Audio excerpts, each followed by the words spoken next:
mayam ngasi tamgaduru si 25 ka any number amaga purinabagi atenba method masigi method asi yamna live method ni amasung satra singna khangba kanda yamna kanagadaba method ni masigi method asigi ahanba niyom di hoina 25 ka purinagadurba number example hoina haira kanda 25 ka 30 ga ne purinagaduru is 30 sida 4 na divide to over 30 sida 4 na divide to ragadi 4 7 ja 28 2 4 5 ja 20 30 sida 4 na divide to wakana 7.5 thungeba the 7.5 into 7.5 sida amuk 100 na into to gadaba adugi result du 25 ka 30 ka purina bagi result oigeneba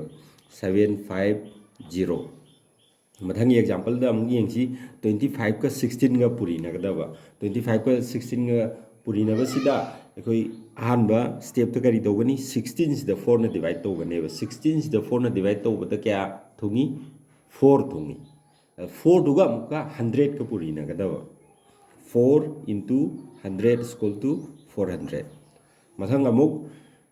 25 ka 42 ka purina gadaba ahan step ta kari dogani 42 sida 4 na divide to gadaba 42 sida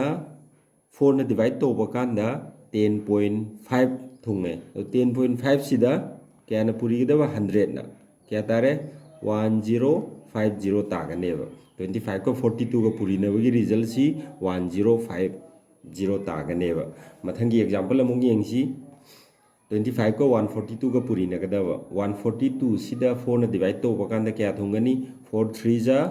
12 4 5 ja 20 point 4 5 ja 20 into amuk kya na puri gadaba 100 na puri gadaba 3.35.5 sida 100 na puri radi kya tare 3550 25 ka 142 ka puri na bagi result si 3550 taganeba aduga amuk yengsi 25 ka 13 ka puri na bagi result si han step ta kai to gadaba 13 sida 4 na divide to gadaba 13 sida 4 na divide to bakanda kya thongani 4 3 ja 12 4 2 ja 8 4 5 ja 20 13 sida 4 na divide to bakanda 3.25 taganeba ado 3.25 sida 100 na into to gadaba ado kya tare 3 to 5 taganeba 25 into 13 is equal to 325 koina sadi to re sida khalambe ai masi method sidi 10 de sange na khalambe si aseng gi si gi sangde karam haina sang ngoidabno haibudu khoi divide si 4 na divide to ri si 4 na divide to go se go wakhan da to ra kan da ne ba kana to go ri si sang go ri si example loina haira kan da 25 into 15 si 15 si ko na divide 4 na divide to so wakhan da thuna to ngam ga da ba adugi matam da ni ko kana to go ri si thuna sigi 25 ke any number amaga puri na si thuna to ngam ga ri si si yeng si method si ko kana to bra thu da bra ha bu example handane example khara amuk lawra ga muk yeng se ba